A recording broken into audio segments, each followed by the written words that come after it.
Hello and welcome, everyone. Thank you for joining us today for this live stream event. Before we begin, I'd like to quickly review just our code of conduct.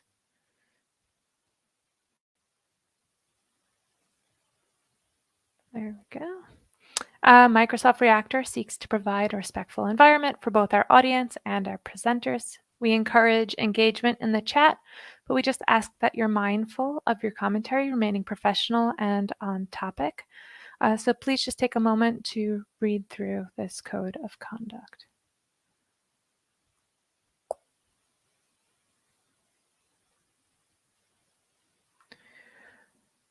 So in today's session, the Reactor is pleased to be joined by Microsoft Security Insights team.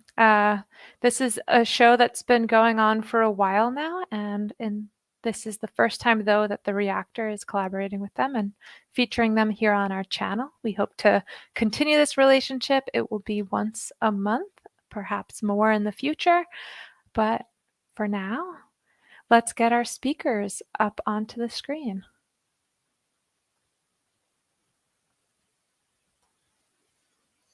Oh. Hello, everyone. Hello, welcome. Thank you for joining us today.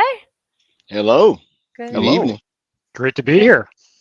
Evening. Sure. Good morning to anybody tuning in on the other side of the world for the start of your day. We did cross promote this to Australia, so we'll see if anybody at 7 a.m. is like, let's watch about security. Yeah, super awesome. Does That's all anybody I else wanna get the do, feeling like you feel like you're on public access television at this point? Yeah, I know, right? Feels like it. And I have this thing that I want to say, and I was about to say, Frank, you didn't let me say what I was supposed to say at the beginning. Do it, Frank. Go ahead. Do it. Recorded April 20th, 2022. Good evening, Brodie. Good evening, Rod. Good evening, Frank. How you guys doing? Wonderful. Absolutely wonderful. Yeah, we got super excellent. How's that song go? I don't know. I'm super. Thanks for asking. No, from the Lego movie. Somebody sing it. That's in my head now. Thanks. Nobody remembers that? Oh my goodness. Yeah, it's gonna be stuck in my head now. Lego movie song. I don't remember. Hey, we got a good guest on. This is our first time to all of our listeners, watchers, supporters, and everybody else that listens to us just banter on as though we're experts. We are on the Microsoft Reactor channel.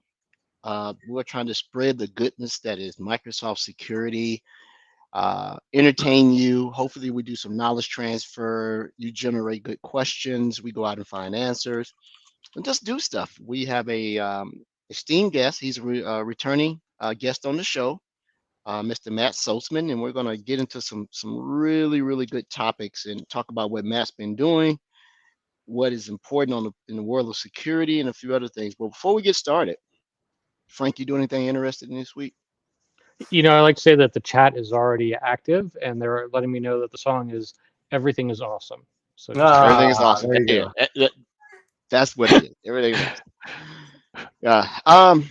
Tell me, Frank, what you do anything? I haven't talked to you in a minute. You all right? I'm still working on SC200. That's really about it. I did renew my MS 500 and AZ 500 certs through Learn. And the next day I got a little thing that said, hey, you need to renew your certification. So it looks like I get to do it all over again. So we'll see what happens. So it's going down the Edward path on the certification side there. Just don't do like Brodie and forget to do it. Well, what he should do is open a ticket. Oh no! I learned from you. No way am I opening a ticket. You open a ticket and you surely upset the wrong person and have your entire MCP history erased from 1998. I got a restore. And give me a credit card. And give me your credit card number, social security number, and your the last 3 residences you stayed at and stuff like that, right? So the other thing is that I was excited to see that this week we have another name rebranding. So Mr. Purview is here today, Brodie Cassell. Mr. Purview. Love it. Yeah, Awesome. quite the brand renaming. Yeah, or consolidation, I suppose, of all the goodness and information protection, compliance, etc. Yeah, there's a whole chart on it. I'm gonna have to refer to it a few times. So we'll put that in the show notes. Rod, you want to add to that? Go Yeah, ahead. we'll have to. Couple people. I think it was Frank that said he hated me for the rebranding. Hated me. I don't know why he said that, but I was delivering a session on Microsoft Sentinel to a user group yesterday. Iowa, Microsoft, Azure user group, whatever. And they were talking about the rebranding because as part of that, obviously we talk about Defender for Cloud and all that good kind of stuff. And they were talking about that and how upset they get when that stuff happens. And I said, well, by the time I'm done, 2 hours after I finish my time with you today, we're going to have another rebranding. I can't tell you what it is, but at least I won't be talking to you. It's Microsoft Purview Sentinel. Is that what it's called now? You need Defender to for put up a screenshot for that. So do me a favor, Brodie, say Purview 5 times really fast. I'm worried Purview about times 5 really fast. You're going to use this in some sort of audio clip, but purview. There you go, Frank. Very good. See, I thought that was like the requirement for Microsoft rebranding, trying to say the name 5 times in a row. And if it doesn't work out, then it's a good name. So I could never say that 5 times in a row. So I'm glad I passed your test or our test. When I saw the actual old names versus rebranding names, like this could be a test question on the exam to try to map them, right, to see which one goes to what. I'm no longer writing test questions, so I'm excited to see that I don't have to deal with this renaming of any exam questions. So you got a good point. I saw that you mirrored what you did this week, Franklin. I renewed my MS 500, AZ 500, and I did something else, so I wouldn't be the last person to do it. I actually set the beta exam for SC 100. Good job. Nice. How'd you feel about it? I think, like I told you, Rod, 60-40, 60 yes, 40 no. It's a fair exam. It wasn't any trickery questions, and I liked it if you really read the stuff that says. Yeah. Some of them may have no right answers, and some of them maybe have multiple answers, and some of them may be parts. I like the way it sort of emulates real world to say, let's go down this route. But even if you don't get to the 100% completion, you're still on the right path to get the right answer to help the customer. You're really looking at it from an architectural perspective, not task oriented. Yeah, it was a good exam. It made me think. I seem to always get a bad draw on questions about stuff I absolutely know nothing about, but those are the exams I do the best on. Stuff that I think I'm an expert in, I score like a -2. like, are you even in security? Right? It's like, so I did that, and I've been actually reading a lot more on Git. I've been having to go back and relearn stuff, and from the bad way I learned it. So I started like getting Git for Dummies, actually a really good book, and blew through that. And then Rod and I have I asked for help. He gave me something, and I'm running with it. We'll probably talk about another show where I'm trying to write a solution that can monitor the health of individual tables in Sentinel. Well, not the tables, but the individual endpoints in the table. I have to solve it for both sides because the endpoints are fine. It is just that when something happens to that collector, and when you get to that table looks healthy. But if it was looking for 5 data sources that are feeding that table and only 4 showing up, but you don't have an actual failure of the security source, like a firewall or proxy or something, that table looks healthy. So we're experimenting with a few things, man, to try to figure out. I know I've reached around people, oh, you can do it on volume size. You can't expect the volume to be the same. I mean, your volume is up here, and then on the weekends, and then you have holidays. So, what if the volume changes because you add another firewall, a branch firewall or something, right? I think I got it. I'm going to write that, and something else that Rod and I figured out. There isn't a documented high availability for the log collector. For the log collector. And there isn't really a true high availability solution for Sentinel across geographic regions without paying double. Well, yeah, That's the thing, right? It's double, right? Yeah, that's kind of worth the price. If you're worried about an Azure region going down, then yeah, it's worth the price, I think. Well, and you pay double if you had on-prem disk anyway for a solution, right? So if you had, you and I talked about that, yeah. Yeah, right. Yeah, so challenging, and plus I like to spend money on stuff. Every time I talk to Rod, it costs me $1,000. Yeah. Every time I talk to Rod, I mean, he said, "Oh, I got this new shiny thing," and I was like, "I want the shiny thing. I want the shiny thing too." So I go buy it.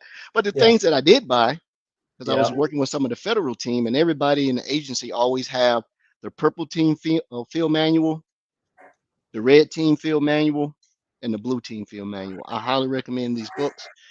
They're sort of like cheat sheets on commands and all type of stuff. Maybe we'll buy it and have a raffle for some of our listeners and give it to them.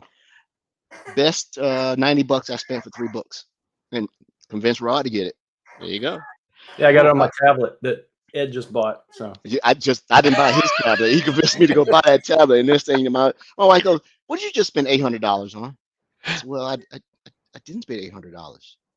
Yes, you did." I said, "No, I spent $827.14. I made a good business case. They made a good business case, right? Rod, so now I know why you want to talk to Edward. That's great. You've made it profitable for yourself. That's wonderful. Brodie, what do you do this week, man? This week, what happened this week? I'm working with some customers on securing guest access into their environments, some more insider risk management, which is a cool feature. Now a part of Purview. What else?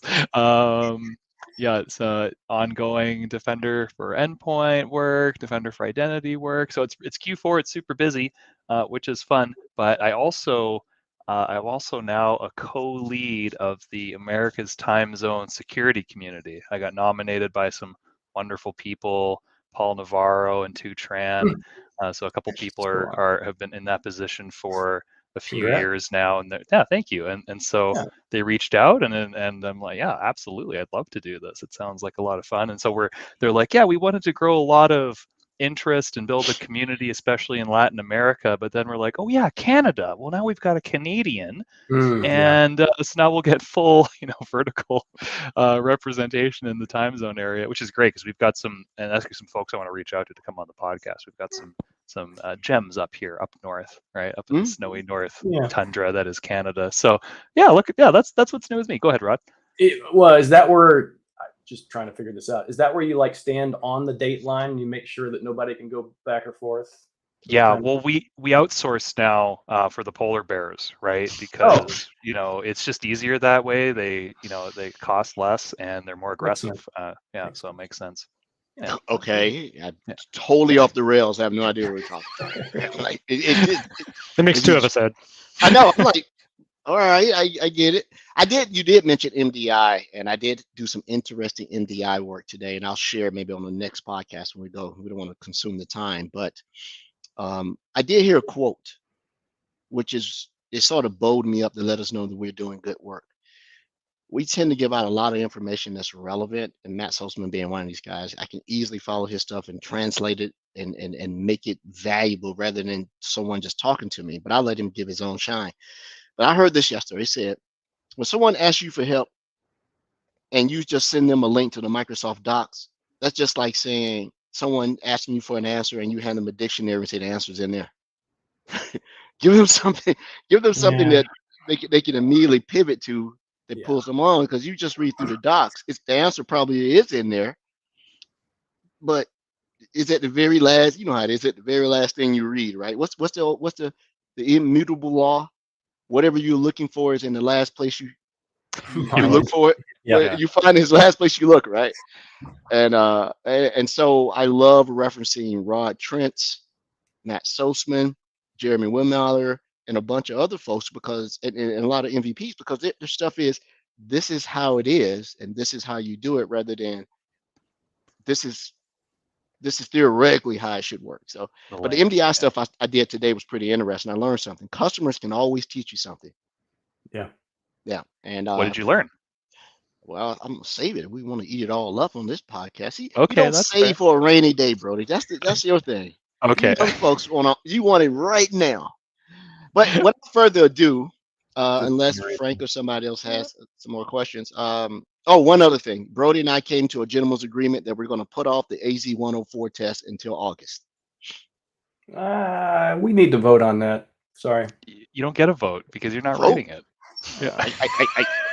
I guess Rod was under the impression that this is a democracy. Yeah. This is not that.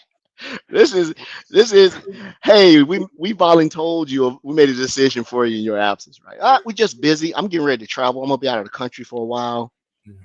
We got the reactor thing. We got a lot of stuff going on. I really haven't put my mind to the studying piece. That doesn't mean I'm gonna be sitting on my hands. I just that exam is not for the faint of heart, right? It is much harder than the 532 exam, which was the first rendition of it. 7532. Maybe that's the real old one. And I'm going through the learn stuff. I'm like, okay, there's a difference between a security guy that works in cloud than a cloud person that works in security. It's a totally different thing, right? But we'll push it off. Our highest viewed shows are the results shows, so you know that. Yeah. Well, we'll find an easy exam. Exam easy being relative, right? All right, so you guys are on to the AZ900 first, and then the AZ104. You're saying? I've already taken AZ900. I haven't actually. And I had my 104 and I let it lapse, and I was just sad. I shouldn't have done it. But the nice weather window up here in the Great White North is quite small, so I wouldn't want to study over the course of spring and summer. I got to get out there. I got my golf swing. Like, I'm actually hitting the ball really good this year. I got to get into it. And of course, I did say gentleman's agreement. I say that we leave it up to the community in our Discord. We'll leave it to the community. Let the community vote, because they're pretty nice. I guess last week, or either Rod's boss, like, man, I listen to your podcast. I love the banter and I love the certification exam contest all the time. Then he said, "How come Frank and Rod are never in the contest?" I don't know. Yeah. They already have all the exams. Frank's void, and I literally have every certification there is. So. Okay. You gotta go for that Power Platform one there, Rod. You're missing that. Right. Power Platform, because that's the next big thing. So let's go ahead and get our guest on, and Matt hasn't been on the show in a while, but this should have reminded him what we do for the first 10 to 15 minutes. We do this stuff. So to our listeners and to our guests and viewers and everything, we'd like to introduce or reintroduce Matt Soseman. And Matt, can I call you Matt? Or is you it can Matt call me Matt. Right. That's fine. So I used to work. He needs an introduction. Come on, everybody knows Matt. Come on. Well, Matt is a security guru extraordinaire. He and I used to work on the same team at Microsoft a while back. I interviewed Matt. I threw him Easter egg questions like, how do you spell Microsoft? How do you spell AIP? Yep. What's the last letter in M36? Yep. And Matt's like 6. I'm like, oh, Matt, come on. But no, he's super stoked. He definitely jump started the team that we're on, and instrumental when we were on the same team on the partner side, creating the trifecta partner certification, and which validated, and they took over at Microsoft everywhere, right? Everybody at Microsoft was saying it, right? So without that, Matt, I'd like you to do an introduction of yourself. I can't do you justice. The floor is yours, sir. Well, first off, thanks for having me. It's always a pleasure to come back. I think last time we did this was well over a year ago, but great to be back. Great to see everybody. I see all the warm welcomes here in the comments, so thanks for that. Been at Microsoft 10 years, been in multiple roles throughout that time period. Was a consultant in MCS, out there deploying these great security products, and before that I was doing unified communications. I went over to our one commercial partner team where I met Ed and worked with our partners as a security architect. And then recently I moved over to our Azure Active Directory engineering team. And I'm working with our partners, but I'm also helping to figure out our zero trust strategy for driving integrations across basically all of our security products with our partners. And then I could talk a lot more about that, but lots of interesting stuff. And man, I love this company. I love this job, and I love the tech. So love to talk about it. But thanks for having me. You sent us a little bit of a dossier about the things you want to cover: passwordless authentication, zero trusts, and the last thing I wrote down, I can't read my own handwriting. You had a third topic you wanted to go. I'll let you do it in any order that you want to go in. Seems like zero trust is the theme. Yep. That is the buzzword that, I think sometimes when we hear it within the ecosystem of Microsoft, there may be a misconception that zero trust was a initiative created by Microsoft, but it wasn't. It has been an industry conception for a long time. It was just the way that security vendors wanted to approach it. So if you want to start off with that and move to the other topics, Sure. the order is yours, whichever way you want to go. Yeah. Let's make it a conversation. I mean, we could probably spend all day talking about this stuff, right? There's so much to talk about. Yeah, you're right. Zero Trust, it's been around for a while. The backstory on it is actually came out of the Jericho forum, which is part of the Open Group. This was like circa 2007. And right around that time period, Google started talking about Beyond Corp. And those kind of came to a point, and we started seeing out in the industry the term zero trust. And it kind of depends on who you talk to. Different people have different definitions, but broadly, when you look at it, it's around some core principles, right? Now for Microsoft, the principles we think about, and even NIST will think about this as well in their guidance, is it really comes down to kind of three core principles. You verify explicitly. Let's make sure it's really Edward coming through the front door and not Brodie, right? That's trying to impersonate him. Which I would. Yeah, exactly. The second one is let's make sure that the user has least privilege. Now that also includes an admin, which we could talk about, because that gets super interesting when we start to restrict IT admins and not give them God mode, right, and full administrative permissions. So using least privilege, and there's a lot that comes along with that. And the third one, and kind of my favorite, and what Rod's been working on around with Sentinel, is assume breach. So let's have this mindset that the attacker's already in the bank. How do we get the attacker to not leave the bank, and how do we go find him? Right? And it so just makes sense. Yeah, like when you think about that old castle moat style, trusted, untrusted, it just you have to sit back and realize it's not if, it's when a breach occurs. Yeah. You need to be ready for it, and your perimeter isn't as secure as you think it is, unfortunately, right? And it's not FUD, it's just reality. There's the team offense just has an advantage, right? That's just the name of the game. Team offense has an advantage. So. Well, and I think some of the misconception too is that this zero trust thing, if you apply these policies, then you don't have to monitor anymore. You're set up for best practices, but you still have to continually verify that everything is in place. So and out of the products that are part of the M365 security stack, the product that most closely is in line with assume breach is MDI, Microsoft Defender for Identity. That's one of the products that doesn't have the most sex appeal. You don't want to hear anything from it at all, because you're going to have a bad day if you start hearing from it, right? And so, but you said one thing, Matt, before we continue. You said we referenced zero trust at Microsoft against the NIST framework, but which one? 800-53, 171, CSF, which one? So if you look at 800-207, 207, that's where Microsoft and NIST kind of align, if you will.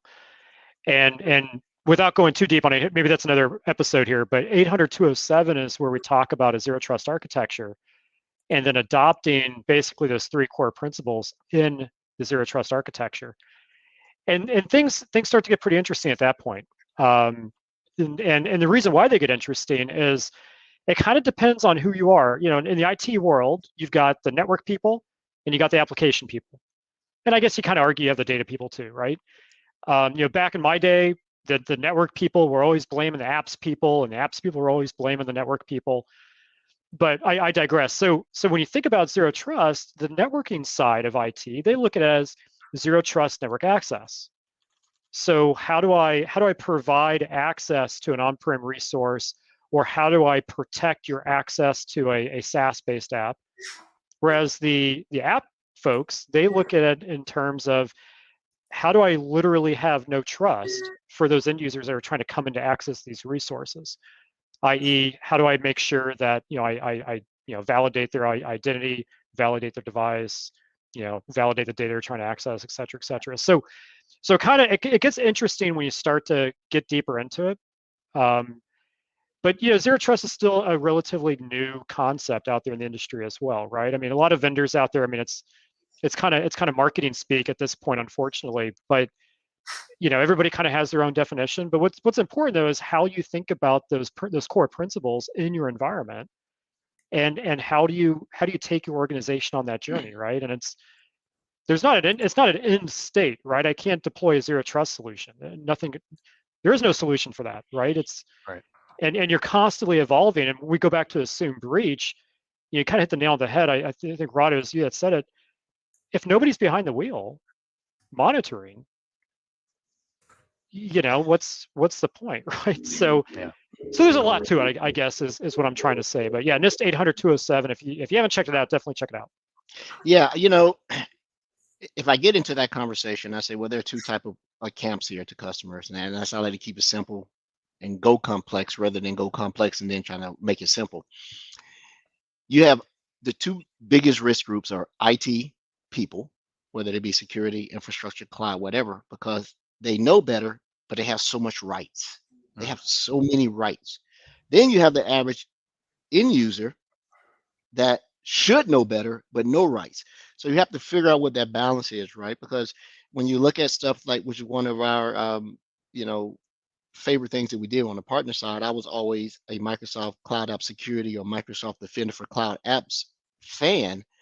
Shadow IT is one of those things that can lead to that violation of zero trust and bleed like that. Someone asked me what is the biggest proponent of shadow IT.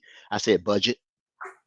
People ever go buy their stuff and do whatever they want, and since they can do it, they assume that, well, if I can do it, it must be okay for me to do. But the zero trust thing should be part of your security program and your security initiative. You're right. You just can't deploy it and walk away, because you can have zero trust with one security vendor or 15 security vendors, right? How would you approach it, Matt? And what have you seen just from a Microsoft centric perspective? Yeah. So if you look at the Microsoft Cybersecurity Reference Architecture, it's just AK.ms/MCRA, and we'll put a link in the chat window here for everybody. It's like 60 slides, so definitely take your time going through it. But if you take a look at that, you'll see maybe 10 or 12 slides on how Microsoft approaches zero trust. And there's one really good slide that has the attack chain or the kill chain, and then it shows you here's the Microsoft products that can help protect against each stage of that attack chain. And we look at it from two different lenses, internal and external. So for internal, it's quite easy. It's Microsoft Insider Risk Management. That's now part of Azure Purview and all the new exciting announcements. And that's literally looking at signals from those end users, device signals, application signals. There's a lot of data coming in to help understand, okay, are there any users in the environment that pose an internal risk? And we could talk more about what that means. Externally, though, when we think about like a phishing email campaign, there's literally Microsoft products that overlay each stage of that attack chain. So how do they get into the environment? How do they land and expand? How they exfiltrate data? How they carry out their mission and all that. And so kind of my approach, and obviously I work at Microsoft, but what I've seen our customers do with the Microsoft tools is they will typically adopt the Microsoft Defender suite of products. And that's usually the starting point. However, I would argue the main starting point is identity. So, it's kind of the age-old thing of I could have the best firewall, but if you have access to my identity, it's game over anyway. I could have the best endpoint detection response solution. It's game over if you have my identity, right? All right. Roads, even so to answer your question, like my approach is, let's get identity squared away. Yeah. And then let's branch out from there. Even from my side, from a cyber perspective, right? We can have just the most amazing network engineers in the world that know everything about network security, but it always boils down to bad user habits. It's always about the user. It's always about that profile or that user account that's going to be that entryway into the environment. So a bonus question for our listeners, either they can chat it or email us. First one we get in their communication. Who invented the concept kill chain that made it a industry standard? What company? Brodie, you don't count. You're probably working with that customer. He's looking for exam points. Yeah. Anybody? Let's give a second. You Watch can win all a the chat. Microsoft Security Insight gift card. Who Gift invented card. the kill chain Oh concept? boy, you're pulling out the big bucks now. You know, I didn't say how much it was. Oh right. Nobody's come in yet. I do believe it Oh, was. I see it. There it is. Norton Norris, Lockheed Martin. Lockheed. So Norton, you win a Microsoft Insights gift certificate. We'll figure out how to get it to you. Well, how about that and a Microsoft Security Insights coffee cup? I love those. See, there we go. That's perfect. And it's all Absolutely. for a good cause. So We'll that's do that. wonderful. So, you know, So can I ask a question here? yeah, go ahead. Yeah. Frank. So when I looked at the SC100, I kind of felt like the security architect should be first and foremost focused on zero trust in combination with compliance. What is your take on that, Matt? That's a great way of looking at it. I would agree. You know, it's so I used to work in IT before I was at Microsoft. I was an IT admin, if you will, and an architect at a private company. At the end of the day, what really matters to the business is compliance. You know, compliance will drive your IT budget. It will drive what you do from a cybersecurity perspective. So there's those important things, but it's also how do I make sure I enforce that compliance? So to give you a great example, if you look at industry use cases like financial services, there is regulation that requires you to, if you're a floor trader, making up a scenario here, but if you're a floor trader, you're not allowed to interact with, the other folks in the business. Or if you're in a research and development firm, those scientists, they may be kind of firewalled, if you will. They're not allowed to work with or speak with other folks in the business. So how do you enforce that, right? So there's various customers I worked with over the years that they've got those business requirements from a regulatory perspective that they have to comply with. Otherwise, they get fined, or they lose accreditation if they're a university, or a number of different bad things happen. So yeah, compliance needs to be a part of it. And I almost would take a kind of a step back, like forget the technology, forget the vendors and all of that. Just what are the requirements? What are you trying to do? Why are you trying to do it? And let's get super, super crisp and clear on that. And what is the outcome you're trying to drive? And then once you understand that from that business perspective, and that includes compliance, but once you understand that, then we could start thinking about, okay, what kind of technology do we want to put in here to help us, meet that? Great call. That's just kind of how I look at that. Yeah, It should come somebody from the asked, top down, right? It's Yeah. tough. It's tough when it comes to you try to generate that from the bottom up. Oh, let's apply technology because we think it can meet this or that. But we really need to understand those top-down business requirements and then apply technology to meet those controls and requirements. Yeah, great call out, Matt. Sorry, Ed, go ahead. No, I'm sorry, bro. I was got with that. I was with a customer, and I was supporting a salesperson. The salesperson started touting out industry standard. They said zero trust, and so the director or whatever, he might have been a CISO, saying, "Okay, what's zero trust?" And you could tell he was reading, and the guy said, "Don't read me that. What is zero trust?" No, I was quiet, and he said, "Ed, do you know what zero trust is?" I said, "Yes. Everybody's an adversary until they prove themselves otherwise. About what they have, what they know, and what they can prove, right?" And he's like, "All right, that makes sense, right? You can take that and extrapolate it anywhere, right? But you are an adversary until you prove that you are not that person, right?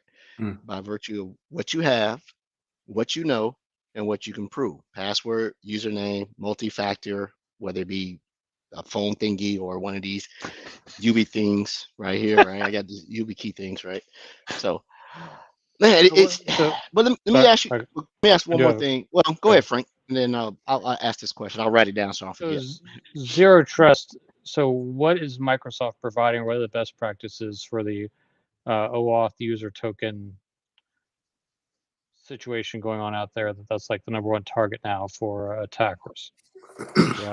Yeah, that's a great point. So when I said earlier about identity kind of being that foundational layer, it doesn't mean go out and deploy, some identity provider solution. It means how do you verify that it's really Matt coming through the front door, and then based on that, how do I give him access to various resources? So as a Microsoft employee, just as an example, for me to access my email, I have to have not only my identity needs to be squared away, so I got to satisfy multi-factor authentication requirements. I got to satisfy identity protection requirements to make sure it's really me, and we can come back to that. But I also have to satisfy a requirement that my device is managed and it's compliant. And then if I don't meet those things, then I don't get access to the front door. And so when we think about how do we verify it's really Matt, and how do we do that multi-factor authentication requirement, you got multiple methods, right? Now, some of these methods are more secure than others. What matters is, you're looking at adopting these methods broadly, not just for IT, not just for executives, but every user. So going back to your question, though, Frank, about the OAuth tokens, what's interesting about the OAuth token that has like the one-time password, 6-digit one-time password on it, it could actually be phished. Mm-hmm. And so that changes the game, right? Because for years, decades even, in IT, we that's been kind of gold standard, get an OAuth token, right? Well, times have changed, and that could actually be phished. And so I would say part of the best practices are adopting passwordless. Now, Nice. we could talk more about what that means, but passwordless is Windows Hello for Business. It's phone sign-in using the Microsoft Authenticator app. And then it's also using a FIDO2 security key, like a YubiKey, as an example. And now what's interesting about those is it can actually verify you, and it can validate it really is you. But if you go all the way over to the right and you go that FIDO2 security key, nothing's impossible. But FIDO2 is extremely difficult to try to impersonate. So because of the checks and balances that are just part of the protocol. So that's kind of the best practices nowadays is how do I adopt passwordless across the organization? But I got to crawl, walk, run, right? That's more of the run stage. To get there, we got to make sure that we have some kind of modern identity provider, and we've done the proper configuration, the proper design steps, so we can even get to that point. And that's why I mentioned before, like, forget technology. What are you trying to do? Where are you trying to go? What's that end goal? Because there's likely going to be 100 steps. Passwordless is like number 27. Mm-hmm. And so I got to kind of figure out, and it's a long pole and a huge tent, right? Does Defender for Cloud Apps or conditional access provide any sort of session management capabilities to help discover that or time people out or anything like that can be done right now, right away for people? Yeah. So what I love about Defender for Cloud Apps, formerly known as Microsoft Cloud App Security, MCAS. It's okay to say MCAS, by the way. MCAS, yeah, CASB, yeah. Right? What I love about it is that session control and that session monitoring. And so if you take your SaaS app, let's say it's Salesforce as an example. If I'm a contractor, maybe I'm not logging in from a managed device and a compliant device, but I'm logging in and maybe I have a FIDO2 security key or whatever method. But when I log in, we could do session control on you. So I could let you into Salesforce. I can let you view the data, but maybe I want to block your ability to download because you're not on a trusted and compliant device. Right.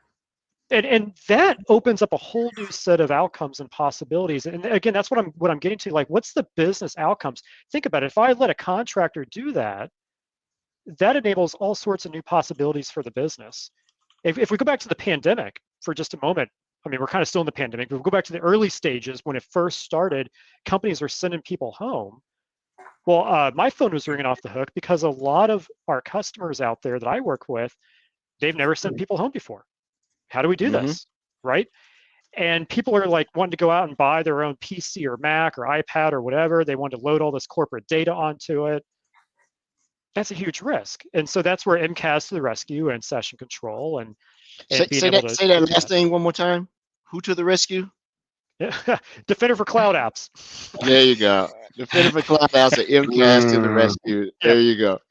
So anyway, yeah. Love So session control is huge. Yeah, love it. Well, so I just joined Microsoft thanks to Matt Soseman just over a year ago, and I love working in a passwordless environment day in and day out. It just makes sense. I had to get a replacement device recently, and that's the first time I've had to put my password into anything in close to a year. And day in and day out, it just feels right. I prefer the pen over the face because I never know what position I'm in when I'm coming up to the computer, but it's just peace of mind. And then you can adopt that same thing right now on consumer accounts like my Outlook account and my Xbox account. It's all passwordless. I'm not trying to type in my password on my buddy's Xbox when I'm over there. It's just an MFA check and you're in, right? Same thing for everything at work. If you're coming from a weird location, you might get an MFA check, but if you're in that on that device that you're normally logging into from that location that you're normally logging into at that time of day you're normally logging into it, it's just pattern recognition, behavioral analysis, making those determinations on whether or not you should be allowed in. And that's the future. That's the journey that we all need to get on and help our customers with. So Brodie, I just have to ask, have you ever backed into your computer and it logged you in? Yeah, I have. Well, I have pants that have my face on them. So Okay, it works yeah, I was just wondering about that. Okay, Yeah, but there you go. So this is a question. I'll target it at Matt, but anybody can answer it. So you were talking about passwordless, and we also talked about multi-factor authentication, MFA. Are they mutually inclusive or exclusive of each other? Or are they just two sides of the same coin? It depends on how you look at it. There's some schools of thought that it's just another factor of authentication. There's other schools of thought is that it's truly passwordless. It kind of depends on, again, on how you look at it. You know, I'll give you a great example though, and how I work. I've got a Surface, obviously, but I use Windows Hello for Business. Every day I turn it on. Brodie was talking about this. I turn on, it sees my face, or I could type in that PIN. But because it's joined to Azure Active Directory, or even hybrid joined, it's single sign-on for the rest of the experience, with the exception of a few apps, maybe legacy apps. Most of the things I access every day, I don't have to log into. So that was a passwordless experience. I never had to type in a password. It used my face. And it's actually two-factor as well, because there's a TPM chip inside the computer that houses a certificate. And that facial recognition, obviously, it's something I have, and the cert is something I know. And so it actually unlocks that TPM chip so it could access the cert. So, but that's a great experience because then it's single sign-on for the rest of the session. But I'd be curious to see what others think about that. Again, it kind of depends on what your definition is and kind of who you ask. You would think in 2022 that we wouldn't still be talking about you need to use MFA.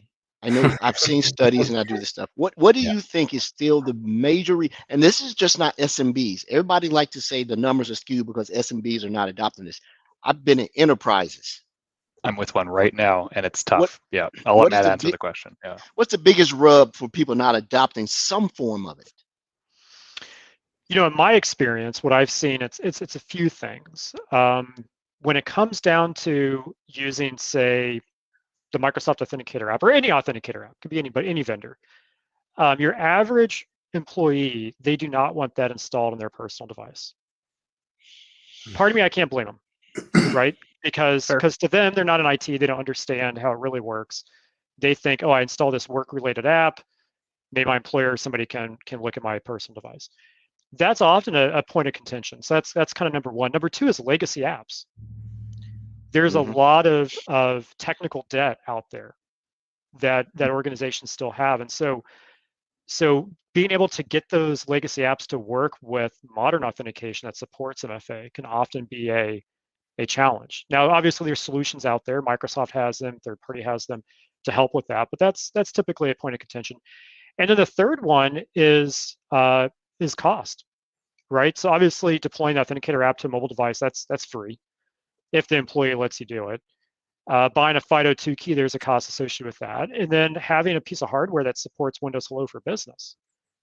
Actually just Windows Hello, right? Now, to Brodie's point, you can use the pen, but also just having that computer that has that TPM chip and then doing all the backend work to have the for business part configured properly.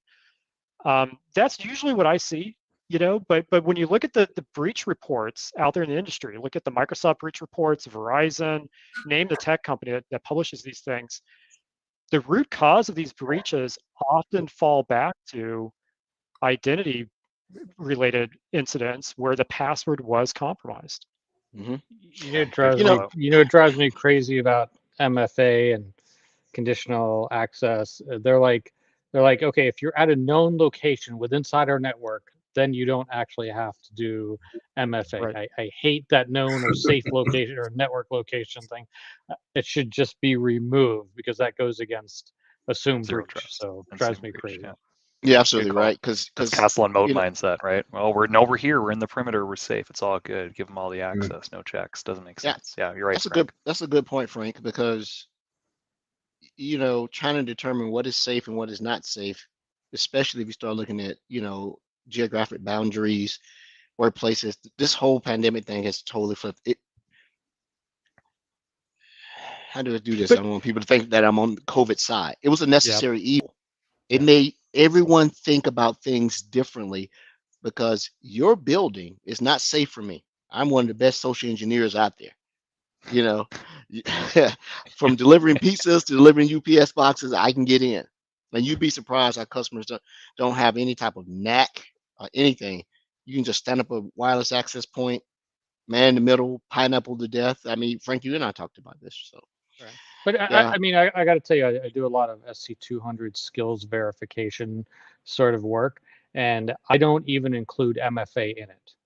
That sounds strange, right? Because I'm like, if you're at the SC200 level and you're not, and you don't know about MFA and the implementation of MFA, go back to, take a step back, right? I mean, at that point, at SC200, you should be completely aware of MFA and how important it is, and so on. So I don't even bother with the skills verification of MFA just because of that. It sounds strange, but it's like this is step one of what you should actually be doing.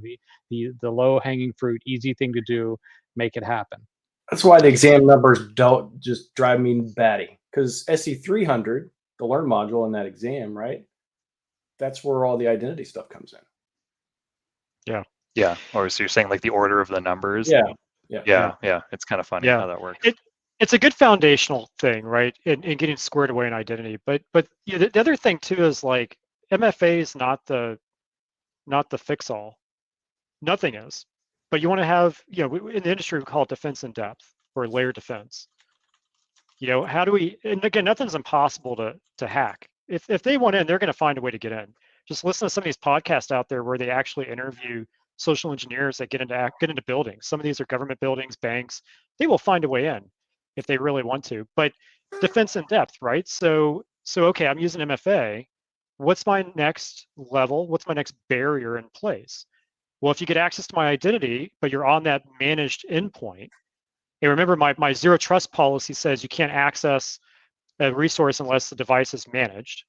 So if you somehow get access to my identity, that next barrier is that endpoint. Okay, what do I do next, right? How do I protect that endpoint? How do I minimize that attacker's ability to move laterally or move outside my device and onto another device?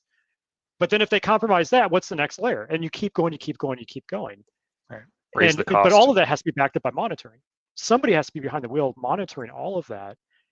And what gets super interesting is when you have different point solutions from different vendors that are along that entire attack chain, that requires a lot of specialized skills, which means gaps in visibility. So that's all kind of debatable, right? But it's interesting though, you can't invest 100% in one solution.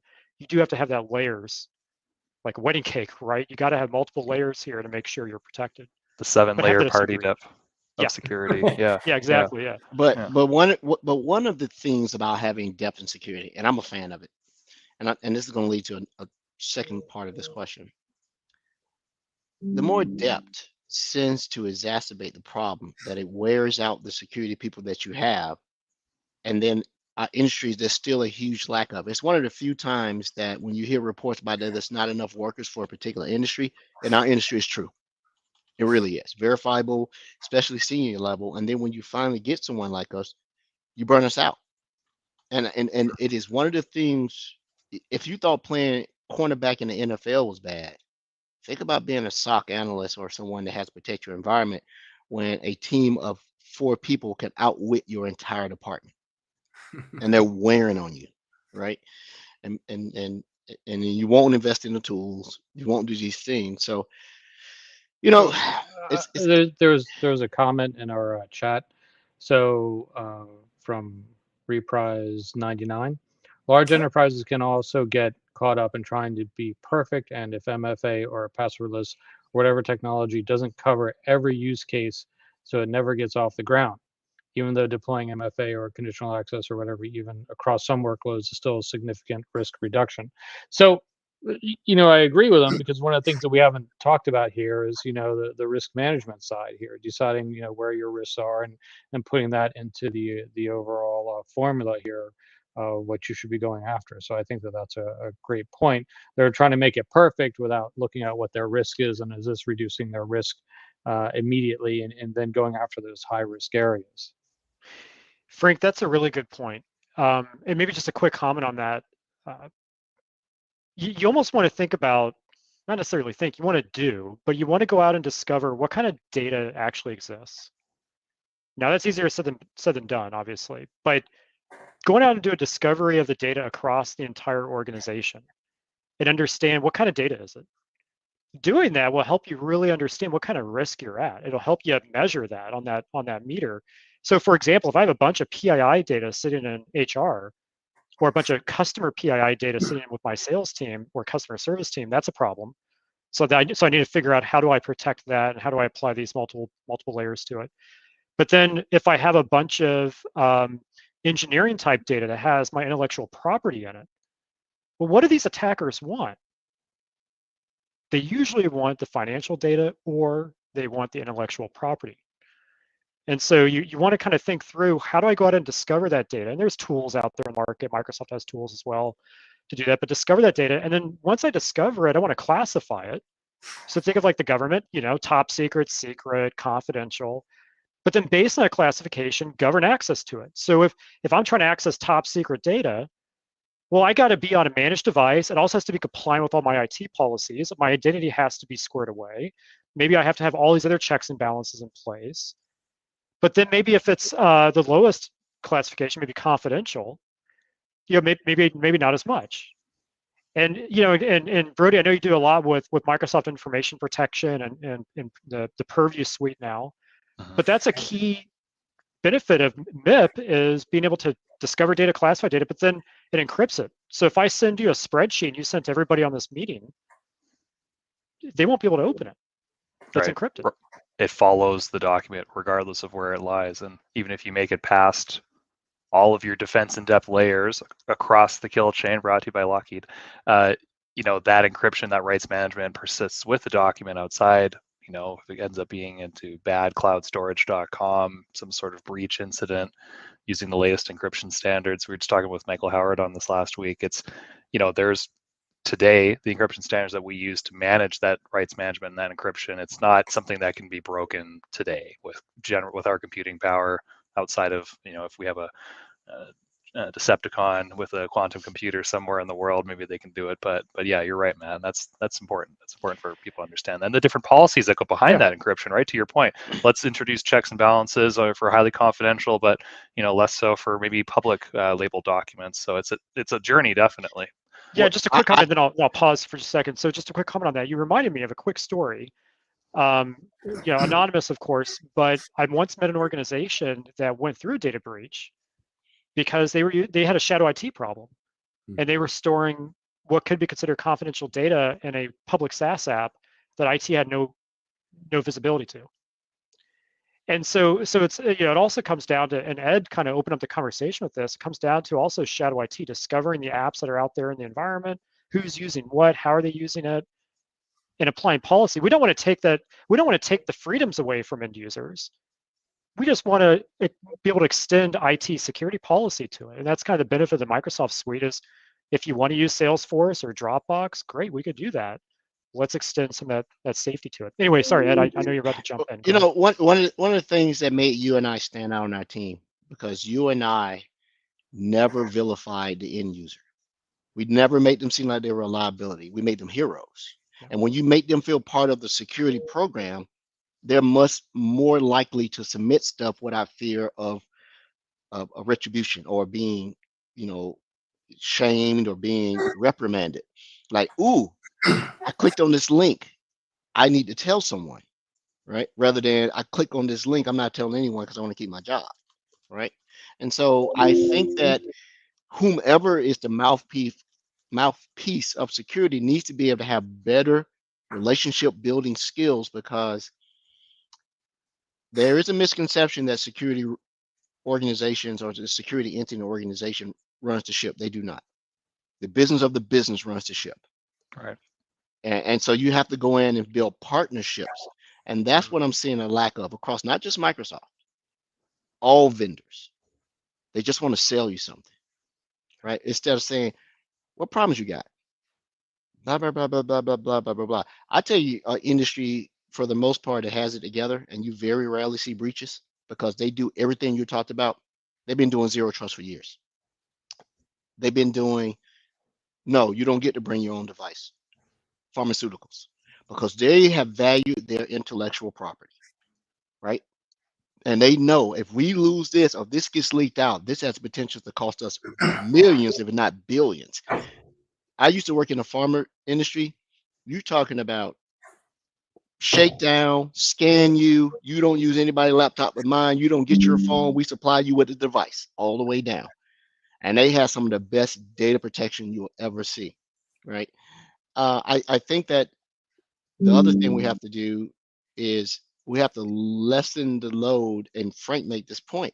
It doesn't have to be all or nothing, right? You got to have some, right? I had a customer that wants to do a MDI POC, and they're worried about, hey, this is going to be really heavy lift because they had a lot of domain controllers, a lot. I said, that's fine. We're just doing a proof of value. Let's get it on a couple. Well, I'm going to have blind spots. Yeah, you are. But unless that person is extremely skilled, they're not going to know what's on that particular domain controller, and they're going to make a mistake, right? When they start doing subnet queries, they start doing LDAP binds, they start looking at your directory structure, they're going to tip off the wrong domain controller. Now, who's watching that? Who knows? Because everybody's burnt out. Brodie's worked 15 hours a day. Not quite. Brodie's worked 10 hours a day, and 2 of those hours we're looking for a new gig because he's burnt out.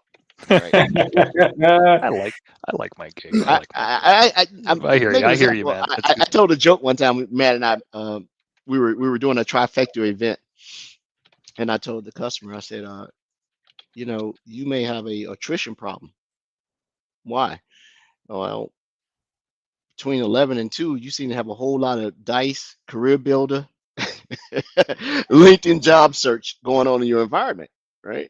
So not only are you looking for nefarious behavior, you can look at trends, not really spying on anybody, but there's so many things that you can do that will enhance. And I think security advisorship, not vendorship, is the key to doing it. Showing people it doesn't have to be all or nothing. Come on, let's build this together.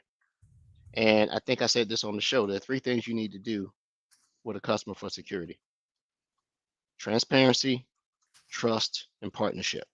If you can get those 3, they'll show their dirty laundry. They'll show you their liabilities. They'll show you their shortcomings. They'll show you where they're insufficient, and they'll say, "We're partners, right? Help me fix this." Right? And part of the fix is, we got to sort of come to a conclusion of we got to figure out how to make one size fits many. One size will never fit all. It just will not. But we got to get more closer to the target of one size fits a lot. Because I'm a Microsoft, advocate, and I'm a Microsoft fanboy, but stuff ain't cheap. And our competition stuff is not cheap. It's just not. In the SMBs or the proving grounds for a lot of this. I won't even go into the latest CVE that's out right now. I'm sure you guys have heard about it, but this is our PC thing, and it is deadly serious. As soon as someone figure out how to use it, and they say this may be one of the worst ones since we had this WannaCry. I'm like, All right, do we all right, go? Brody, you had your hand up. So what's your question? Oh, Brodie has hand up. Thank you. Yeah, we don't, once you're off your soapbox, it's You have okay. to use the back scratcher to. Oh, yes, excuse me. You have the back scratch. You can't raise your hand. You have to raise the back scratch. Oh my gosh. Frank's the only guy who doesn't have one. Yeah, we'll have to get some some I'll send you one, podcast back Frank. scratchers. Yeah, there you go. So Matt Soseman, a little bit of a curveball, but identity related. Do you get to work at all with the decentralized identity initiative that Microsoft is working on these days, and how that relates to protecting and giving ownership over security? Go ahead. Yeah. So I don't go too deep into it right now, because it's still kind of a rather new thing. But yeah, Microsoft does have some plans there, and in fact, I need to go find the link, or unless one of you are fast at this, we did some blogs on Tech Community, I think just a month ago or 2 months ago. Pam Dingle from our identity engineering team, she did publish some blogs along with Alex Weiner and Alex Simons on decentralized identity. It's super fascinating stuff. Yes. And I believe that's going to be a big deal, because that goes back to what we were talking about before, and verify explicitly. That's a great way to do that, but also kind of be decentralized and not have to rely on a single IDP. So yeah, it's something that's definitely on the horizon. I think the industry is starting to think about, and Microsoft's right there along with it. Cool. Thank you. Yeah, I think it's also an extremely interesting technology, not only for Microsoft, but society, right? Everybody having their own decentralized digital identity just makes sense for so many different reasons I could talk about for hours and hours. So that's cool that you're close to that, and we'll add that to the show notes, because I think everybody out there needs to learn a little bit more about that. Yeah, and just maybe a quick comment I want to just maybe mention. So I think it was Ed that maybe alluded to it earlier. There's organizations out there, they don't have all their eggs in one basket, obviously, right? So they're using various security tools from various vendors. It's going to be more of a heterogeneous mixture in that architecture. As an industry, we do need to push forward for how do we interoperate between heterogeneous solutions, right? So how does solution A from solution vendor A talk to solution B from solution vendor B? We need those open standards. We need those APIs to exist, so that these different security solutions can talk to each other, so you don't have gaps in visibility, right? Because we're only humans. While we could be behind the wheel, we can't look at everything. And I can't pay somebody to look at event logs all day. That won't get me anywhere. But we do need to be able to spot that needle in the haystack using technology, in other words, AI, right, machine learning, to do that. But we need to make sure that data is there. So pushing for those open standards and having those APIs available can really benefit that organization who chooses to have that heterogeneous architecture, if that makes sense. It does. I think that is a tall glass of water. It is. Because right now, the way that we're achieving that, we, not us, unless we're a billionaire IT security company, it is a flawed method, because profit is the thing. Here's how they do it. Acquisitions. That's it. We'll acquire that other widget and build it into our own, but that's not true interoperability. That is competition reduction by bringing in something that you don't have time to build, or is just a superior product. So rather than go out and try to get interoperability and allow that particular security entity to exist, you acquire them. And we know how acquisitions go, right? That is a tall water when you have to bump against shareholders, this intellectual property, but there are examples of doing it, open source stuff. But when you go look at open source, it's generally synonymous with no revenue generation. Yep. Yeah, just as an industry, we just need to get better at it, right? Because I've seen some organizations out there I've worked with where their SOC analysts, they've been trained on vendor A, that's all they know. Yeah. And then all of a sudden the business introduces another vendor. You're going to have gaps in visibility if you don't get people trained, and that's expensive. Let alone it's a training thing, but also the tools don't talk to each other, right? Bingo. So you have to hire more people for every tool. Yep. Right. So we need those tools to talk to each other. And so Microsoft has done some great work around getting APIs for our security platform out there and published. So that's all out there on Docs, and I'll see if I can find a link here. But you know, as an industry though, I think we just need to get better at that and help those defenders, you know, actually catch those needle in the haystack when they're using these heterogeneous architectures. Anyway, I digress. No, but I think you're right, because that's probably one of the biggest. Even though Zero Trust has been around for a while, it's still early days for a lot of organizations with Zero Trust. A lot of companies and customers I talk to, and I say this whole Zero Trust thing, I have to explain it to them, the different pillars, identity, devices, apps, all this stuff. And then what our approach is, because we kind of take that model and then we apply whatever our Defender product is against that. We have that coverage, but we still have some gaps from a partner perspective. That's why we rely so heavily on a lot of our partners for this stuff. Rod, that's a great point. That's a good pivot. Partners. Yep. So let's talk about that for a second. I'll kind of give you my perspective. I've been in the partner world for probably 5 years now at Microsoft, and you know, when you it's kind of like telco, right? Back in the day, you know, that last mile is the customer's, you know, on-premise equipment that they're responsible for. It's kind of the same thing here, but I want to go back to what I talked about in the beginning. You know, what are you trying to do? Why are you trying to do it? What's those outcomes you're trying to achieve? And so, you know, Microsoft, we may have a solution that helps you achieve 100% of that. We may have a solution that helps you achieve 80% of it. Just everybody's different, right? So for that remaining 20%, what do? Well, that's where Microsoft has a vast ecosystem of technology partners that have gone out and performed these integrations with these APIs that we have across our security platform to extend it. So to give you some great examples, you know, going back to that Microsoft Information Protection MIP scenario, I've met some companies out there that they are engineering firms. They need to be able to apply classification and encryption to like an AutoCAD drawing. There's ISVs out there, technology partners, that have created a solution using our APIs and our SDKs to protect AutoCAD drawings. You know, it's just everywhere you look around Microsoft's ecosystem, we've got technology partners. There's thousands of them that have extended that. And so I think there's a lot to be said about that, where if a customer has very unique requirements, combining that better together story with Microsoft plus that technology partner solution can help you get there. The other side of that, and Frank, this is kind of in your world, but the other side is those system integrators. Mm-hmm. So going back to what are you trying to do? Why are you trying to do it? The business outcomes. If you're an IT at an organization, you may not know how to get to that conclusion. You may need help getting to that conclusion. That's where our consulting partners, these consulting firms, these system integrators out there, they can help do that advisory and that hardcore consulting to help you understand, okay, here's my business priorities. Here's how I should think about this. Okay, now let's help you design that architecture. Let's make sure we adhere to best practices and so on and so forth. So there's no shame in getting help, right? But I think that partner ecosystem that Microsoft has, it plays a critical role in all of this, because every organization, every customer out there, they're going to have different requirements, and a square peg is almost always going to go into a round hole. So we need some kind of an adapter, and that's where the partner ecosystem comes in. Yeah, well said.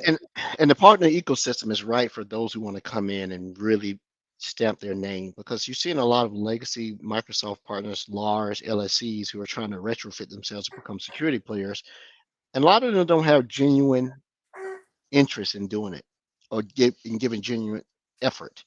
But these startups and these companies that wasn't really in bed with any type of OEM, this is prime for them to be able to do this. You know, I had the same conversation where someone made the argument I hadn't heard in years. Well, I don't want to put all my eggs in one basket with one particular vendor. So you prefer vulnerability through complexity, you know, because everybody's they want to have a complete portfolio to help you meet as many security challenges as you have. So I gave an analogy. I was like, do you think it's easier for me to protect these 15 eggs in one, and I'm one person, or 15 eggs across 15 different nests and I'm one person? How do you do it, right? So I do believe that there is validation for trying to consolidate and reduce your security complexity, because you can become so secure that you're just super vulnerable. You know, you can put all this stuff in, and when I hear someone go, "Oh, best of breed," here we go again. You know, best of classic. You know, yeah, best practices. There are no best practices, right? that is proof of use and proof of value. There you go. And you figure out what meets your stuff. But partners are something that we probably need to have a separate show on, because Good call. they are critical. Yeah. It doesn't have to be a Microsoft partner. It has to be somebody that can help show up your security operations team, right? You know, the easy answer used to be, oh, I'll just get an MSSP. That's when do they become you? When they take on so many customers, now they have become you.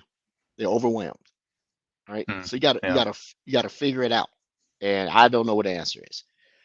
Maybe Frank knows the answer, but I don't know what the answer is, right?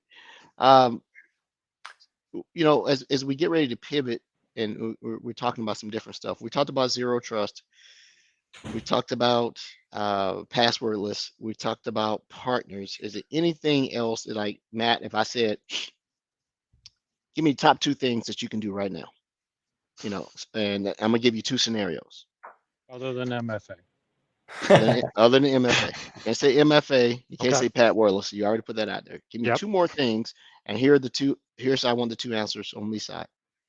If you're an all-up Microsoft security shop, give me 2 things that you can do, right? And that's assume. And I say all up, that means that you're using Azure and you're using E5 SKU all up, and Purview. and if you're not. So let's go. If I'm a customer, I'm all E5 up. Give me 2 things I can do.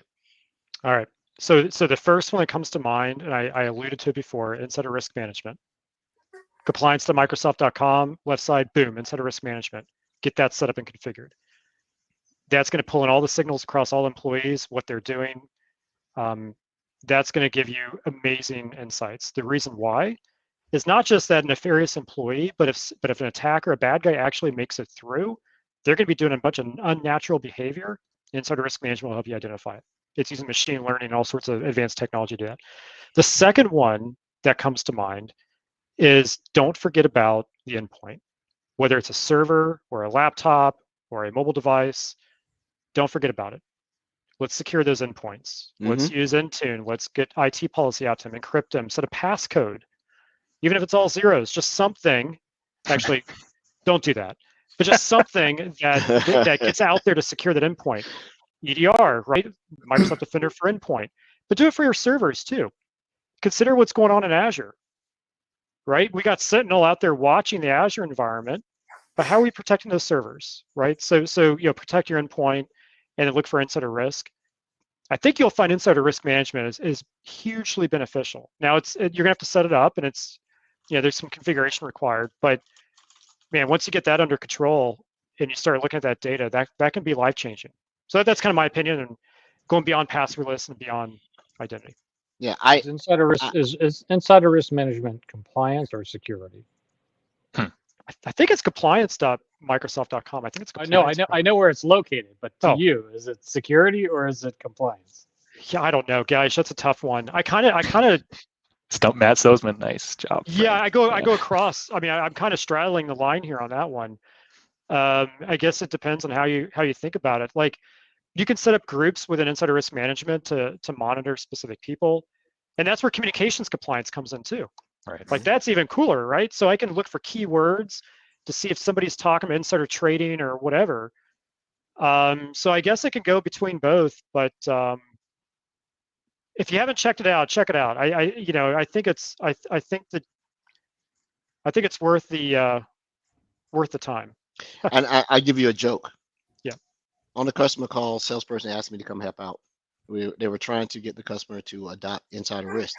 They had purchased it, E5 and the other SKU, the premium. I think they're starting to charge for it now. And he said, "Yeah, it's a heavy lift. Plus, you know, I'm trying to get most bang for my buck. It's insider risk. That doesn't help me against external threats." Sir, if someone breaches your environment and where are they? They're on the inside. Can I add a third one? Sorry, can I add? Yes, I just want to add a third one. Defender for identity. Love it. Like, for me, that is very, dare I say, low-hanging fruit. Totally. If I have an Active Directory environment, which most organizations have an Active Directory, Windows Server Active Directory environment, that is like the easiest thing to set up. Now, you got to tune it a little bit. If you got service accounts and stuff, there's a little bit of tuning. But once you get that set up and ready to go, that can provide huge value. Huge value. It is one of the things that doesn't require a lot of lift. Just change control, convincing the server admins that, hey, this sensor is not going to kill the authentication and kill your domain control and your DNS.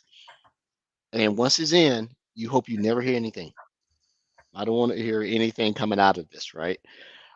It is definitely one of my favorite products now because of ease of deployment and bang for the buck, or perceived bang for the buck.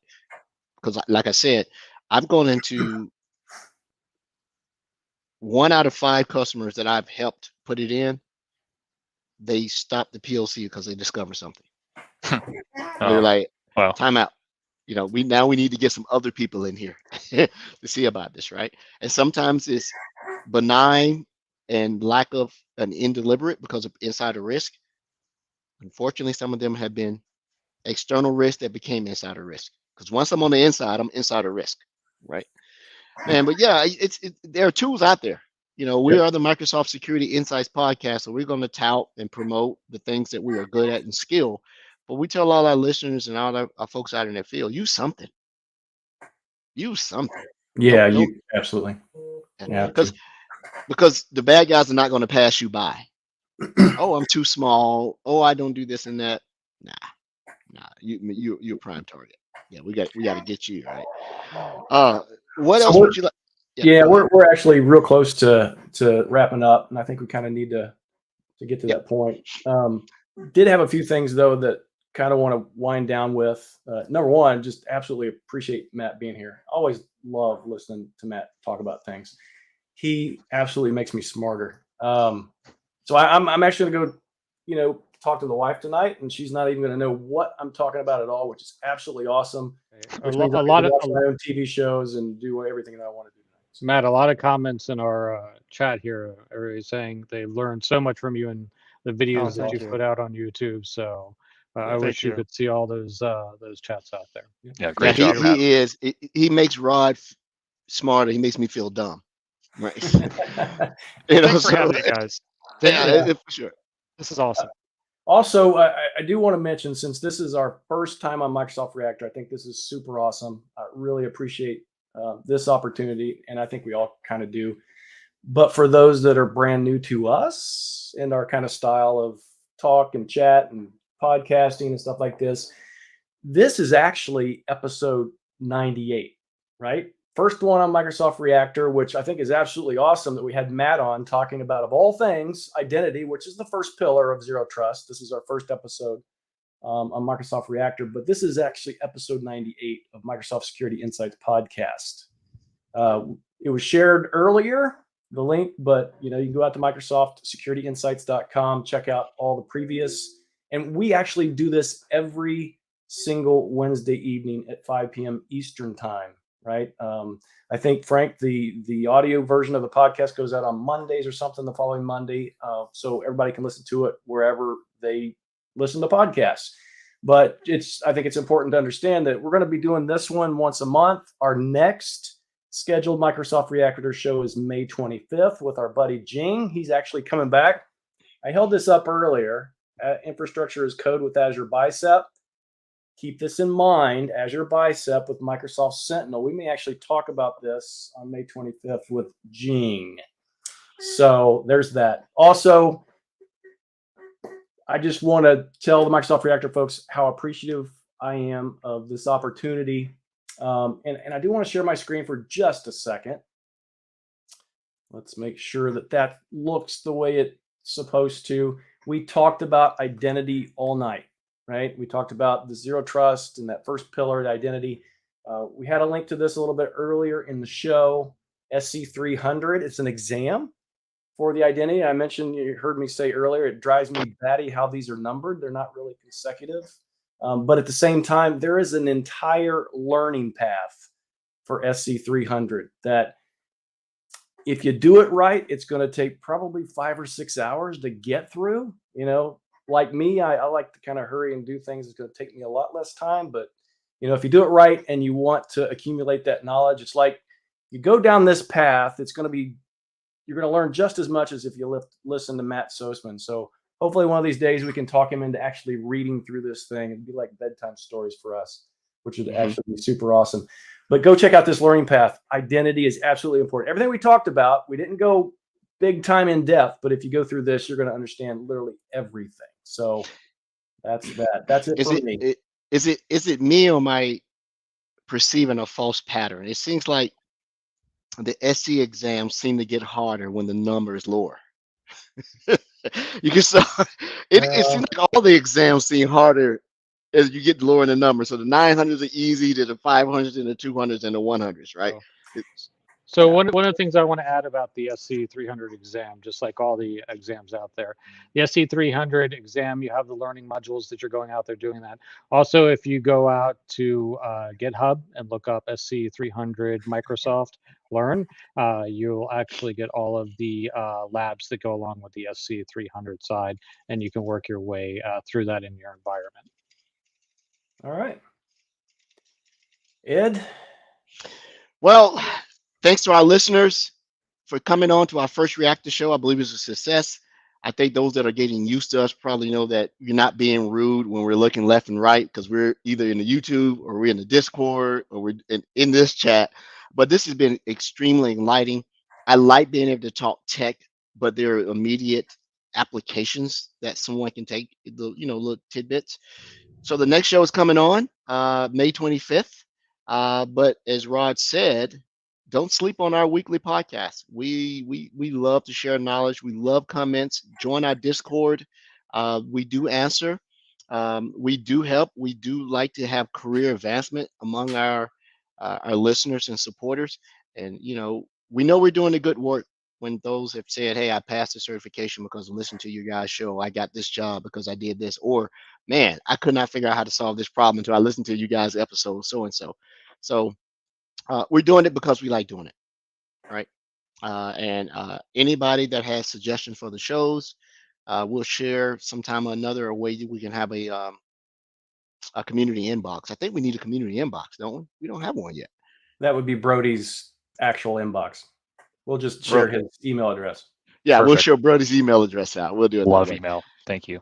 Well, Matt, I appreciate you, sir. You've always been accommodating, man. I enjoy working when you're there. I know you're doing great things. At any time you want to come on the show without invitation, you're more than welcome. I'm sure we can find opportunities for you to host a show when someone's taking vacation or doing something else. Or if you just want to do it, just come on board and do it. You're a friend of the show, brother. Thanks for having me. And to the audience out there, thanks for spending your time with us. I know it's valuable, so really appreciate it. Yep. Time is the most undervalued currency on the planet.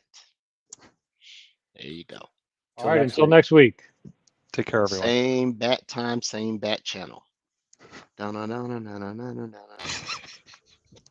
right, take care. Edward. Take care.